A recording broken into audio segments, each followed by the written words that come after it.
Insiden mengenaskan menimpa kawasan wisata Bukit Jati, Bangkalan, ketika 6 bocah tenggelam di sebuah kubangan air bekas galian tambang batu kapur pada Kamis, 20 November 2025, sore. Peristiwa itu bukan hanya mengejutkan warga sekitar, tetapi juga memunculkan kembali sorotan terhadap aktivitas galian C di kawasan tersebut. Istilah galian C merujuk pada penambangan material seperti batu kapur, pasir, kerikil, dan tanah yang digunakan untuk konstruksi. Keenam korban merupakan santri berusia 7-10 tahun dari Pondok Pesantren Jabal Quran, yang lokasinya hanya sekitar 450 meter dari titik kubangan.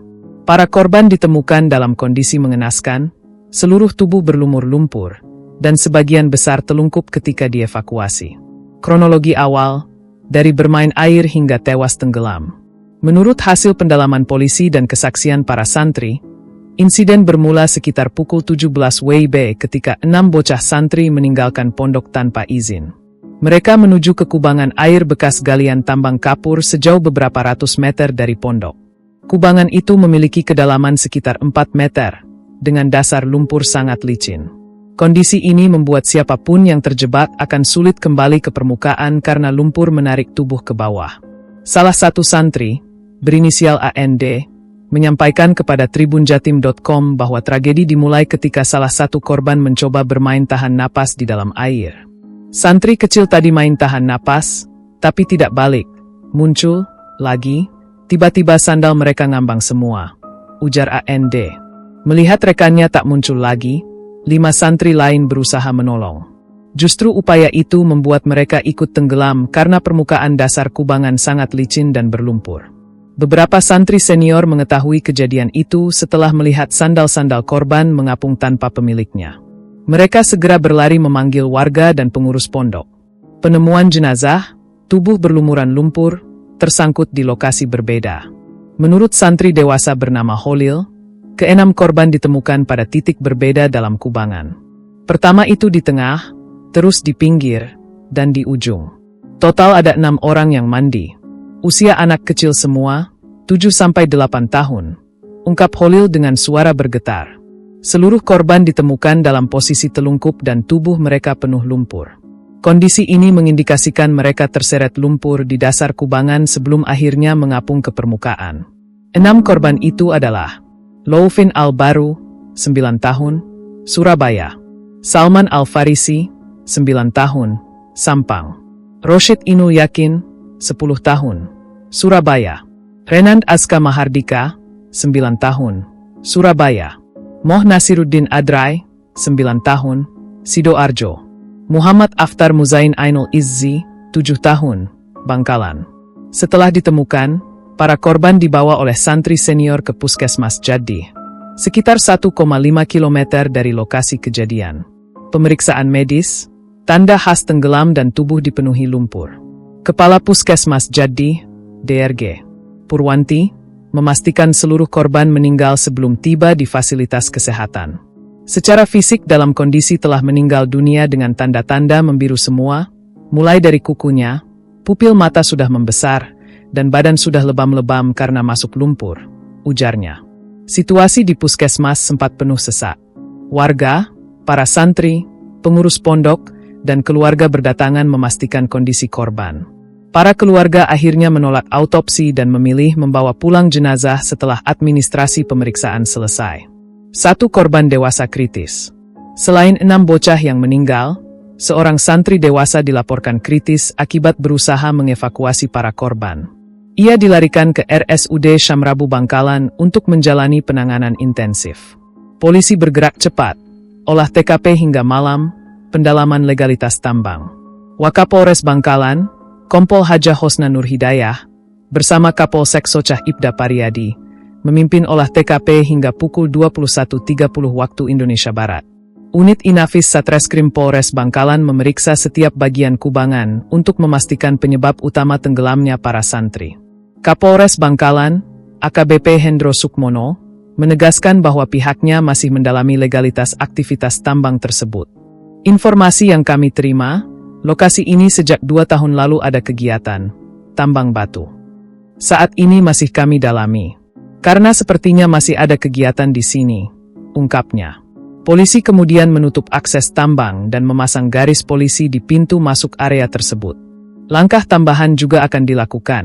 Kami akan minta petugas memasang tulisan larangan masuk area ini, dan untuk pengurus pondok dan masyarakat sekitar diharapkan bisa berhati-hati, katanya. Ia juga meminta masyarakat untuk tidak menyebarkan foto-foto jenazah. Kami juga minta jangan diviralkan kondisi jenazah, kita harus berempati pada keluarga korban, pungkas Kapolres. Sejumlah saksi menyebutkan bahwa para santri sebenarnya dilarang bermain di sekitar tambang karena berbahaya.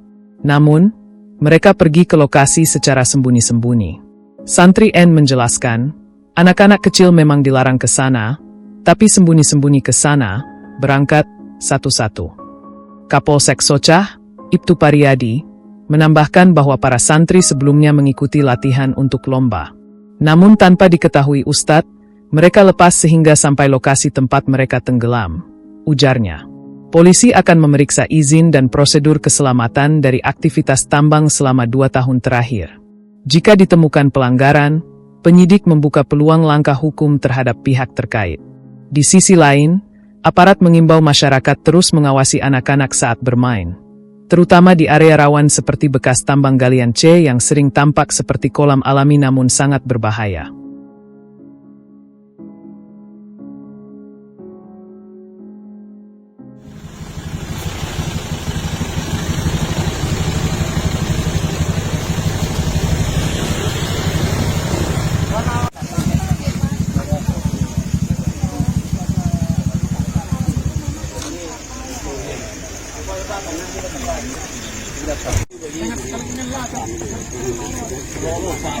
Ya dilarang ya.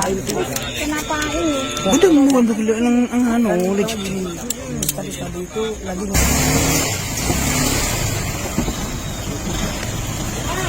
Nintendo.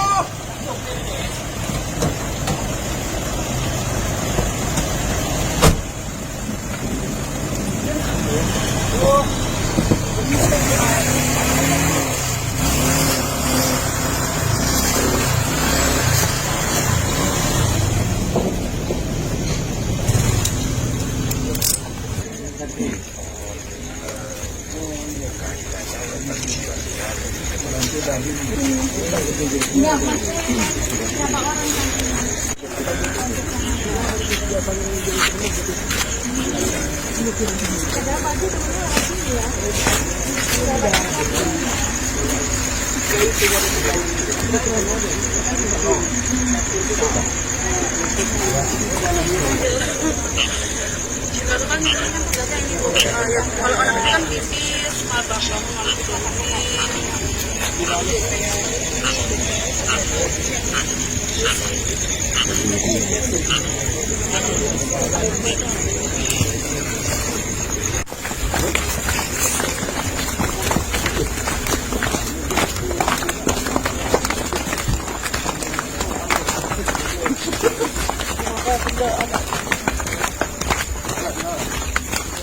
Yang 4 mas. dan sampean Oke. sudah. Sip.